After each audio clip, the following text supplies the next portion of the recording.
Nezumi, Professor Nezumi, is your condition stable? I propped myself up, snatching my pencil and notebook in a swift motion and stuffing both in my coat. I came as fast as I could once I realized Kusakari wasn't responding.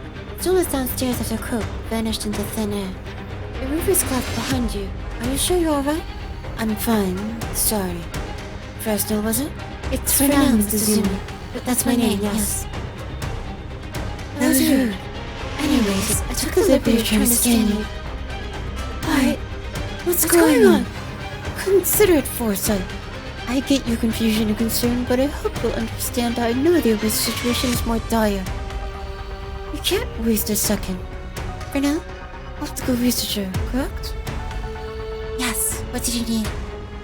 I need a quick rundown of your combat abilities, as well as a few other dolls by name after you tell me yours. I strode past for now, making my way to the Oasis headquarters overhead, as I got to see it on an earlier loop. For now, follow suit after I gesture for her to come with. In the spotlight next to me can shoot lasers, and I possess short-duration optical camouflage. I can also teleport short distances. That's still a bit disorienting. As I open a door to the outside, I fight the powerful gusts of wind that threaten to whisk away my helm. Can your teleportation prevent fall damage? Are you? I said we can't waste a second. I need you to navigate with Soul to a specific set of coordinates. Your ways to survival rest on this. Then I'll do it. Hold on tight. We embrace as I double-check my notebook, pen, and hat are all secured as I wrap an arm around Fresnel, and I take a step off the ledge with her. Harsh winds envelop us as we plummet towards the earth, and I regret letting my back face the ground. Though doing anything that could potentially distract Fresnel was perhaps the lowest of my priorities. For moments I feel a blend of adrenaline among splashes of fear and anxiety, but I'm reassured when the seconds of our descent end in a flash of light, with solid ground beneath my feet as if nothing happened. Cool entrance! As cool as it was, I'd prefer not doing that again. So, go with Fresnel to the coordinates.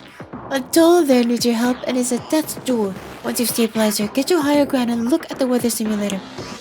When it blows up, I need you three to get to the nearest intersection and start as much trouble as possible. We're clearing an exit for the trapped dolls. Clear? Yes, Professor. Good luck.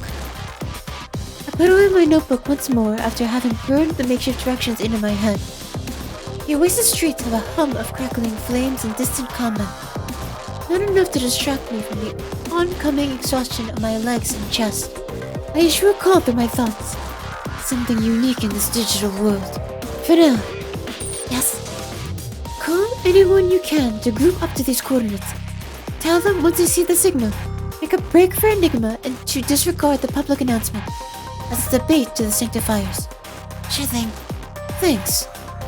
Black stars dot my vision as I gasp for breath. Sweat burns my eyes and makes my coat stick uncomfortably to my skin, but I ignore it as best I can as I slow my sprint to a jog, unwilling to let my adrenaline fade. My deep breaths slowly restore my vision as I lean against the banister of the middle staircase that leads to the upper level of the Oasis shocks me. Looking around, I see a sanctifier which somehow resembles a giant metal porcupine embedded into the wall, and purple bolts which still dance across its body like worms. Same girl I watched fight sanctifiers half buried in a wall of rubble, huh? You talking about me? Holy shit. Why are you in such a damn hurry? Funny you should ask, Storm. I was looking for you. I forgot about the railing. Whatever. Get up here and don't waste my time. No need. I understand your concerns about the weather simulator, but I have a better idea. Get started by telling Mai the professor authorized you to look for the operants to order the weather simulator. Before I even reach the weather simulator, I can hear the muted protest of Mai and the sound of Storm haphazardly tossing parts of the weather simulator in a vague assorting method. When I get inside, I put away the external communicator that texted Riley the directions to the communications tower. Professor? Mai is standing off to the side and clutching some kind of antenna in her hands that's over 6 feet long, just like Gloss Storm, on the other hand, is halfway in the weather simulator's console, with her hips and below sticking out. As I lean in to talk to her, she parts her knees to meet me eye to eye. No need to fret, mine. This was my idea. Storm, how goes finding a way to route the weather simulator's operant supply? Pretty much already done. What's the plan, Professor? Take as much as you can handle, Storm. There's an emergency in the old city that needs you. I need you to reach there as soon as physically possible. And know that while the path is clear, I don't know what's down there. Oxygen? Is Oxygen in danger? If that is who is down there, yes. Hand them this backpack, then rush to these coordinates. You cannot waste a second. Charge up and go. Storm, without hesitation, sticks an arm into the large blue mass of what I can only assume are operant. Within the next instant, the energy has surged through her, making her glow a faint purple. As she emerges from beneath the console, Storm puts on the backpack and looks at me with glowing eyes. See you. It's akin to thunder access Storm's last words to us, leaving Ma and I in the weather simulator alone. Ma, find anything that can hold operants. We need to gather as much as we could physically carry and fast. Huh?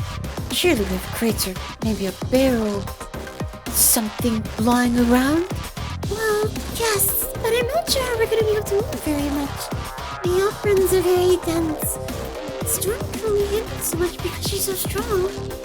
Sorry to interrupt, but we need to focus on transportation first. It's heavy. You have something like a cart we can use? Never mind. Cart on the terrain we'd need to traverse would suck. If only. My eyes look onto something on my back. What is it, Professor? I have an idea. Inflate as many of the balloons as you can and hook them up to these containers. Hurry. Sure thing. This looks like the place. Sure does! The Sanctifers haven't seemed to found this place either. I detect a signature in here. The room on the left. So, get the door. Leave it to me! Sol races up to the door Fresnel points to and tries to open it. Finding it locked, a frown briefly shows on Sol's face before she unsheaths her sword, putting the tip in the crack of the door and melting the lock in a flash. The door opens easier, though with effort as small amounts of stone and wood block the door. Chanzhi? Chanzhi, are you in here? Fresnel and Sol spot a doll among the remnants of what was likely her workplace as an embroiderer. Sol scans the room briefly, before sheathing her sword once more. Chanzhi lays uncomfortably on a collapsed table, one of the many that adorn the room with sewing machines, half-made clothing, and other creations of Chanzhi that were tarnished by the conflict in the Oasis. Fresnel rushes to Chanzhi first, channeling operants into Chanzhi to stabilize her as best she can, while Sol follows suit seconds after. Chanzhi? Looks like she's in hibernation mode. Chanzhi's eyes flutter open at first, but at the sight of her saviors, she quickly bursts into tears. Fresnel? Sol, is that you? I thought it was done for. Yes. You're probably minutes at best from needing to be reset. Please run a diagnostic on her damages as soon as you can. Sheesh, talk about close calls. No kidding. I sent you a list of what came up. Fresnel, what are you two doing here anyways? The professor told us to come here as a two-man rescue team. We're going to serve as a distraction so the rest of the Oasis can flee safely to Enigma. Wait, what? If you're opposed to the idea, I can send you the coordinates to the other doll's planned meeting point. That way, you might be able to flee while you still have the chance. On second thought, I'm fine. I owe you both my life, but it's a shame I might just lose it in a few minutes later anyways. As grimacy as it sounds, I trust the professor has a plan. She said she has business with the weather simulator, so my guess would be she has plans to rendezvous with us shortly. I just checked the time. We're supposed to start the distraction in a few minutes. Well, you can always ask. Wait, no, never mind. What happened with you?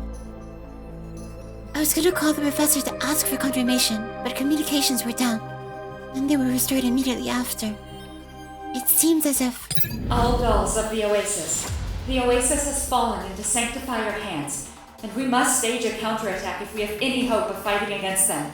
Rally to the center of the entertainment district, and let's fight together. Whether this be our last stand, or the coming of an underdog story, let this be the moment we show those sanctifiers what we're made of. Professor! It's the announcement! Right on schedule. Don't stop running, Mai. We can't wait a second. Nezumi and Mai sprint through the destroyed streets of the Oasis, carrying various containers from barrels to crates to backpacks and Tupperware packed to the brim with glowing blue operants. On each container are giant weather balloons, some the size of bookshelf that lessen the load on every appendage of the two girls that carry the hopes of the Oasis. Professor? Are you sure this is gonna work? I believe in what you can do with that weather antenna thing of yours, Mai. You got to see firsthand the power that Storm can wield from some building worth of operants. But I'm so weak. I doubt anyone is weak when you have this much power in you. Surely you can manifest something, right? I'll try my best. As Nezumi does her damnedest to keep my spirits high, 3 bright red lights soar over the tall buildings of the Oasis and illuminate the mundane sky. That's our cue. Are you ready? You think so? Good. We wouldn't miss it for the world. Purple lightning leaps to the walls of the layer between the Oasis and the Old City. The pair of sneakers belonging to Storm produce warped footsteps that can barely keep up with her speed. Water splashes against her ankles as she passes the boiler room, unknowing of what it's done to her in the loops before. With nothing but a neutral expression, barely 100 seconds pass before the monotonous hallways give way to the abandoned concrete forest of the Old City. Oi, Octogen! Get your sorry ass out here! Storm strides through city blocks with ease, stopping to call Octogen, who emerges from an abandoned warehouse carrying a crate filled to the brim with sticks of C4, topped with a large roll of dead corn. After being called, Octogen sits down the crate, revealing the annoyed look that quickly shifts to surprise. What's all the shouting for? Wait, Storm? Careful with all the electricity shooting off you. I've got like a ship's worth of explosive that'll send us to Valhalla if you so much as breathe on it with those sparks of yours. Whatever. Came here in the orders from the professor. Catch. Storm tosses the backpack she was holding to Octogen, who snatches it out of the air easily with one hand. This lunch? You wish, doofus. Professor said there's instructions inside or something. Not my problem. Sure. Thanks. No problem. Storm's head perks up. Keep your head down and unhook as much of your explosive as you can. Sanctifiers are here. You got it, Chief. Storm rolls her eyes and meets the unwanted visitors with their steel rod sparking. This is Wisdom reporting progress. We've breached the Old City. Conducting a search now. Executing order. The sound of crumpling steel rings as Storm's weapon caves in the head of a now slain sanctifier in melee. Its body soars, embedding itself into the asphalt beneath the purple-haired doll a road width away. Wisdom readies her shoulder-mounted cannon, but her target evades to match the speed of her bullet. Signature confirmed! Irregular Agent Storm possesses anonymously high operants. Aim to subdue immediately!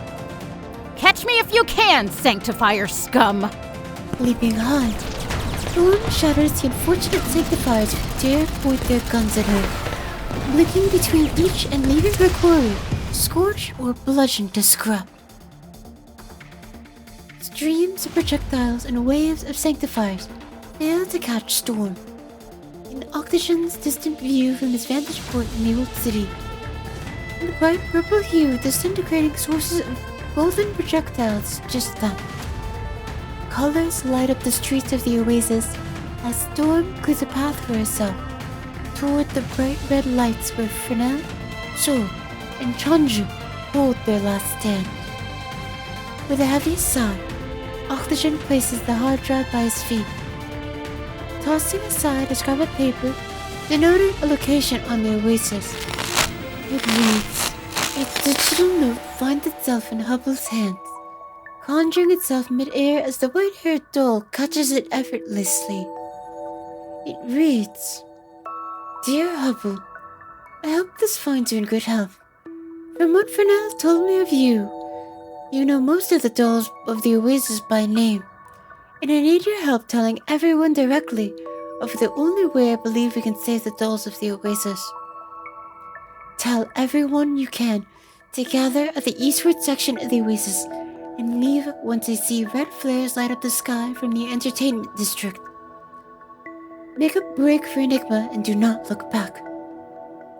And while I would like to apologize for there being very little time to prepare and communications being shoddy, if you leave a note under the sofa cushion, I'll get it to Fresnel if we make it out of this alive. Thank you for your time. Signed, Professor Nezumi Leon. Hubble smiled softly at the message, wiping the letter's content with a thought before snatching a pen from the bundle of things in her arms. You having these flares lying around is pretty lucky, huh? Soul chirps. Oh, I prefer the attack version, but sure, sorry, Sorry, Chanzhi. Not right now.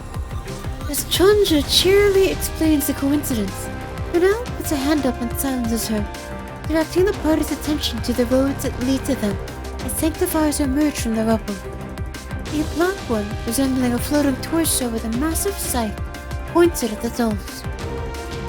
Target found. It speaks, before a beam of light shoots through its head in an instant, leaving its body to fall to the ground with a loud clang. In its place, 3 more sanctifiers emerge, and more follow suit to fill the streets with more of its kind. Within the next moments, both sides engage in a flurry of digitized steel.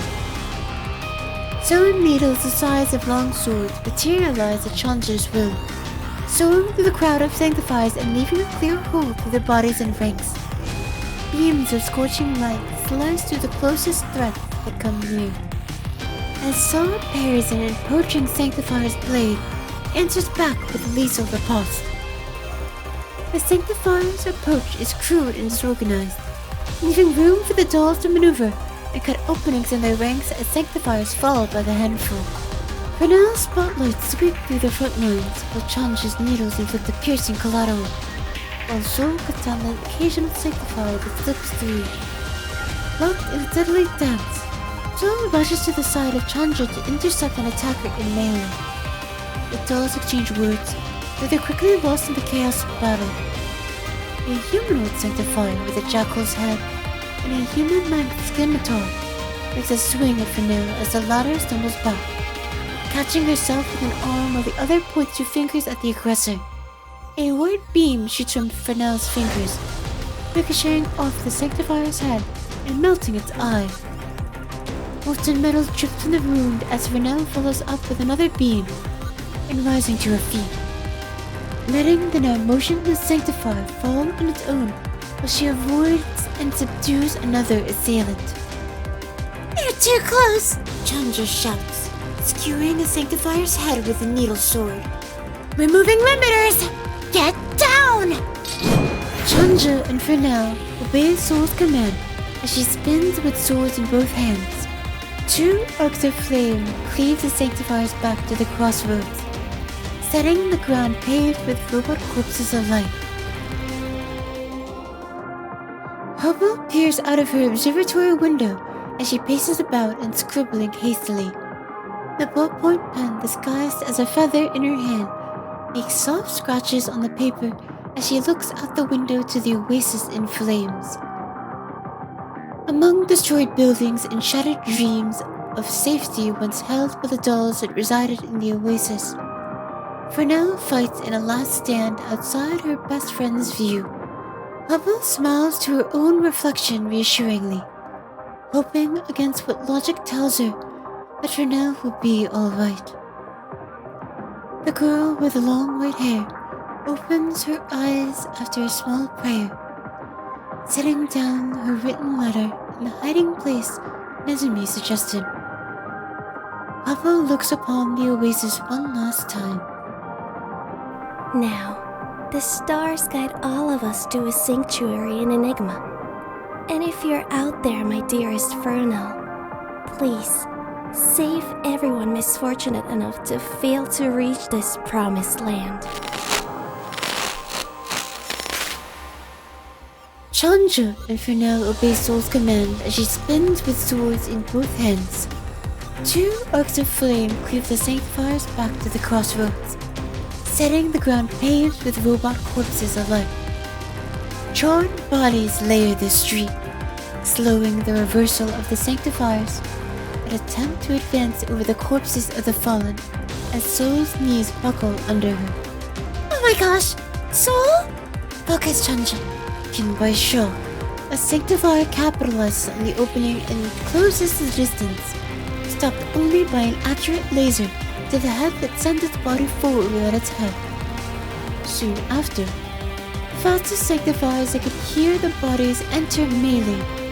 Soon after, the fastest sanctifiers that could clear the bodies enter melee, forcing Chanzhi into a scrappy engagement. Her blades clash with the metal of the sanctified bodies and weapons, whirling there around her as a makeshift shield, while a third is wielded by hand to run through a scimitar-wielding sanctifier in exchange for a gash on her arm. The time Soul had bought is lost in seconds, as Fresnel answers cannon fire from the ruined buildings and backlines of the sanctifiers with accurate strikes while evading blades with short blinks and camouflage. With every dodge, fatigue snaps at Fresnel harder than the last. Amidst the cacophony of battle, Chanzhi's voice slips through. Fresnel, are we meant to live? Of course. After all, I know how this story ends. Two figures of color emerge from the sea of placid hues. Both pant as the one in blue parts the sanctifier sea with a gust that pushes the pair forward like a tailwind. Fresnel and Chanzhi spare light and blades to carve the path for the dolls. When Nezumi snatches a crate of operants from Mai's hand with a verbal command, "Mai, do not hold back! Leave the others to me!" Nezumi shouts. Yes, Professor!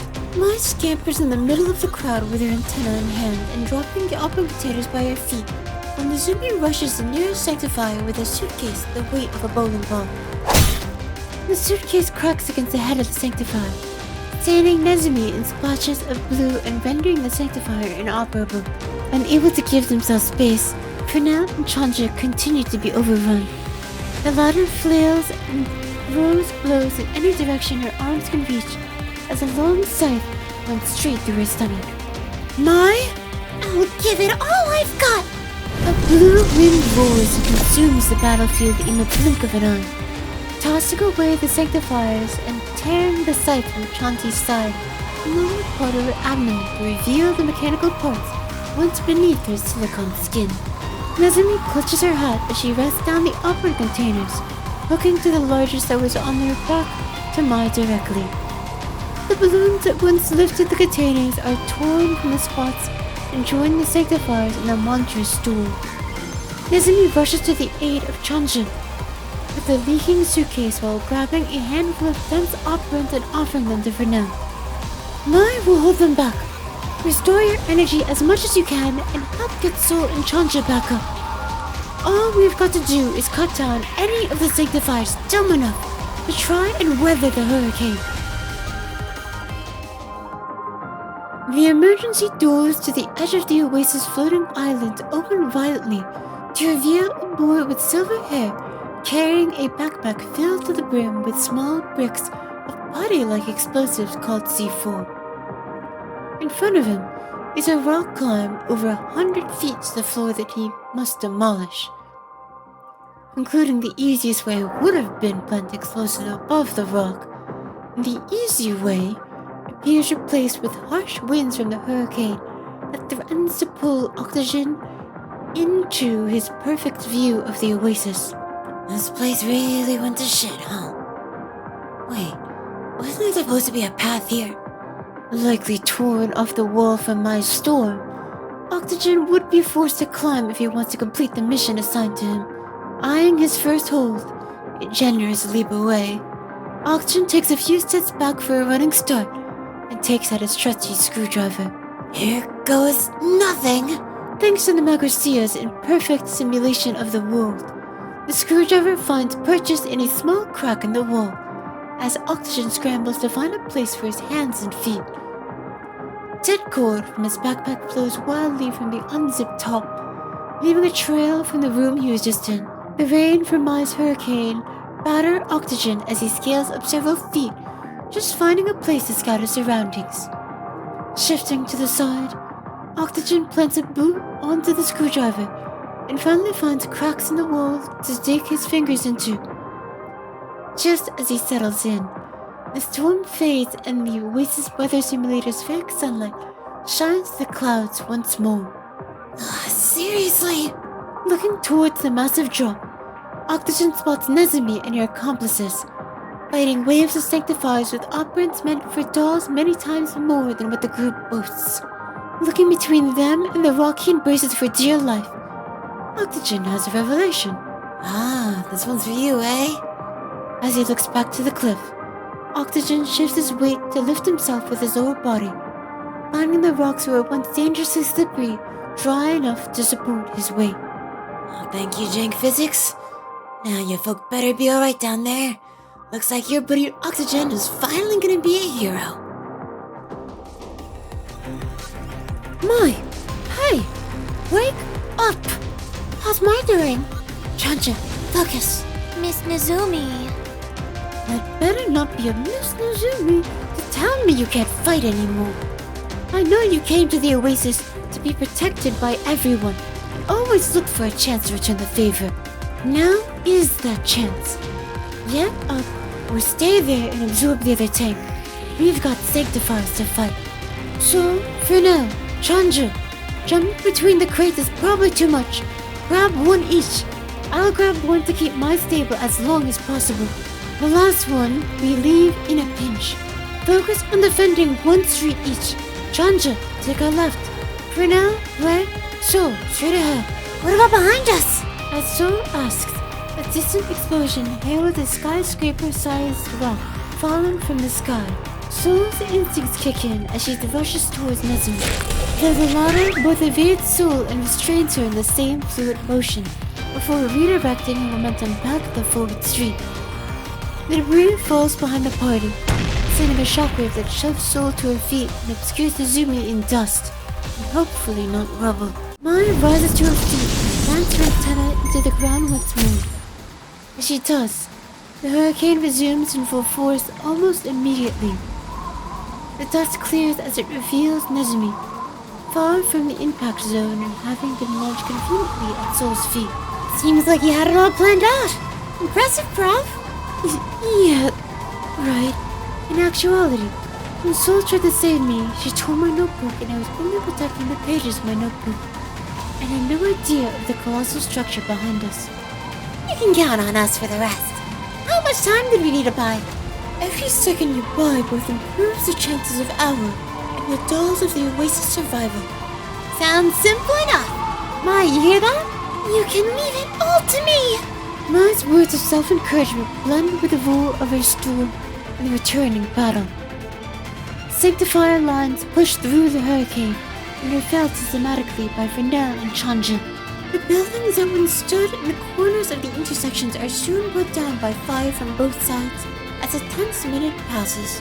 The intense rain soaks through the clothes of the dolls, slickening the ground and dampening Soul's flames. Professor, something is wrong. What is it? Mai's operant expenditure is higher than before. I think she's overdoing it. Isn't that fun? The storm is stronger this time after all. I think she's not able to control the storm anymore. It's like she can't control how much operants she's putting in and burning them too fast. I can feel it too. So, what about you? I'm all fine here. I think using these operants have annihilated our capabilities in controlling our strength.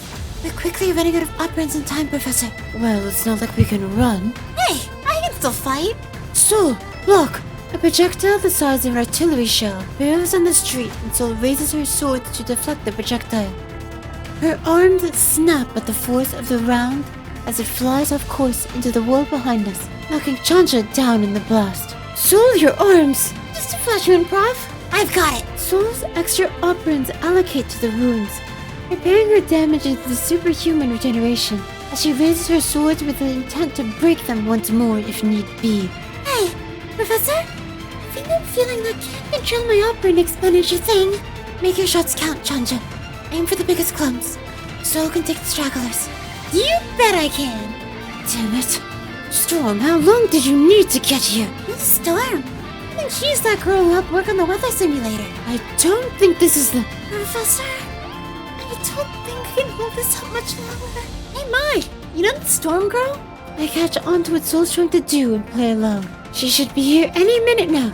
Something tells me every second the hurricane stays active will let her get here faster. I collect the spare box of operants and act as a conduit for the stream of operants flowing through me and into mine.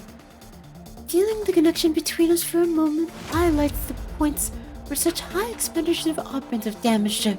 I focus on repairing them while simultaneously acting like a resistor for the dense power we use from the weather simulator. The streets cleared by Fresnel and Chanzhi are scorched with marks from Fresnel's lasers and littered with long sword-sized needles from Chanzhi. The rate of the projectile is slow as the horde slowly approaches once again. Fresnel? I think I'm running out of needles. Save 2! Why 2? A pair of swords is better than a pair of thrown swords. Ha! That's the spirit! But I don't know how to use them. I'm running out of operants. Chanzhi, save me 2 as well. I use the rest of what I can spare on mine. I suggest you do the same. Oh, sure! I turn back to mine. We continue to give my operants to while Chanzhi and Fresnel join me. Warm light shines on Mai's clothes when we make contact, and I can't help but see them as us entrusting our hopes onto her. When we finish, Chanzhi materializes one last set of needles, 6 in total, and offers them to us. I grab 2, as does Fresnel. The weight of the needles is heavier than a typical longsword, and the grip is terrible, especially with my soaked gloves. But with a sigh, I impart my notebook to Mai's hood and pat it twice. It's then I notice the storm is almost completely faded. I never would have imagined in my wildest dreams that I'd be the one to protect everyone instead. Mai glances toward me with a smile, showing no hint of awareness as her body fails her. Instinct makes me drop the needle swords and catch Mai as she falls. She's unresponsive and not breathing, though that's not a fair metric for a doll. She'll be fine. Mai's probably just tuckered out. Right. I set her down and place her antenna beside her. As I do, Soul sets up another wall of fire and dissuades the approach of the Sanctifiers once more as we commit to our final last stand. Soul fights alone in the front line after giving the rest of us a somatic command to stay back. Her fighting style is more brutish than the usual grace of a sword fighter, while her speed and aggression make up for it.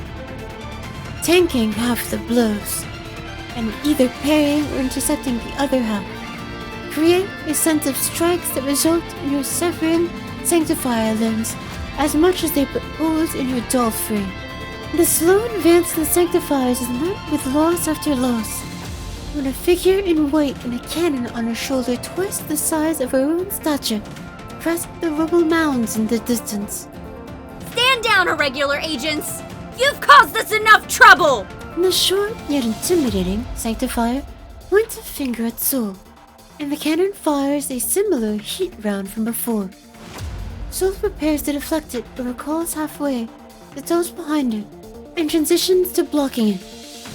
A deafening clang emits from the impact as Soul is tossed back from the blast, swords broken and body littered with damage. I drop my sword and rush to her side to give her what little operants I have left, while Chanzhi and Fresnel swing at the closest Sanctifiers within reach. Come on. She didn't aim me that hard, right? Why can't I stand? I keep my hands pressed onto her until I can see through my hands, and stop before I accidentally cause irreparable damage to myself. So, despite everything, lunges for the needle swords I dropped and intercepts the defender mid-attack against Chanzhi. Purging irregular agent. Soul runs through the Sanctifier with a large sword before kicking it to the floor. Tearing it from her quarry, she whirls and finds it a new home in the forehead of another Sanctifier across from her in the same swift motion. A Patience rushes Fresnel, slashing and knocking one of her blades to the floor, but she evades and retaliates with a strike through its chest. But as the sword impales it, It turns, still fighting, and backhands Fresnel. The purple-haired doll avoids its overhead when Chanzhi leaps from behind with both needles in a reverse grip, adding 2 more blades into the patience, after which it finally falls. Chanzhi, heads up! Standing triumphantly over the Sanctifier, Chanzhi is struck in the back with a circular saw blade that gets stuck halfway in her back. Her eyes go from sparkling to hollow as she collapses into the arms of Fresnel. The two disappear from view. I'll keep us hidden. Fight all the time you can, Soul. Soul does her best to evade blade and cannon fire, mixed with the explosive rounds of Wisdom's cannon. She collects the dropped sword from Fresnel and hacks and slashes. As near misses turn to grazes, and grazes to light damage. Soul's movements and attacks gradually slow, until what feels like an eternity, the sky shines purple in a new, powerful light. Lightning crackles as the swarms of sanctifiers are engulfed by purple arcs that course to the flooded oasis intersection in the blink of an eye. Save for the circle Soul carved in her flames. Standing above what would have been Soul's killer is a purple-haired doll drenched in Sanctifier's operants as much as she is rain. You weren't kidding when you said I couldn't waste a second. Storm? Looks like her story does not end here. Storm glares at the intermediate Sanctifier Wisdom with an intense hatred. Sanctifier's retreat! This won't be the last you see of us, demon. Just then, the static of the Oasis announcement speaker sounds. Oh yes, it will be. You have exactly 5 minutes before the sandbox barrier is up and running again. If you're not out of range by then, you'll be trapped in here with us. Wisdom is already out of sight by the end of the announcement. As Storm turns to the party, she paces over to mine and begins an operant transfer with a rare smile on her face. All of you look like shit. Nice to see you too, Storm. Glad you're on time. I don't know what you mean by on time. After all, Well, you certainly weren't late. I'd take the thanks if I were you. I flashed Storm a quick smile before returning to my more natural expression. Sorry to ask this of you, but can you lend us some operants? I need to divvy up our roster and get something sorted ASAP. Our job isn't done. Riley will get the sandbox barrier going while we need to find a supply of operants of power while we get the Oasis back on its feet. Storm, I need you to stay here to both beat back any straggler sanctifiers and group up any survivors at wherever you think would be best for a new HQ. For now, any suggestions? I got a call from some friends in the Oasis just now. We got someone spirit to organize us temporarily, and a doll named New volunteered to help us in the operant hunt. Speaking of, where are we going? Awesome. I've set a stopwatch for 2 hours. It's about how long we have until our makeshift sandbox barrier fails. Nezumi, you dropped your notebook. Thank you.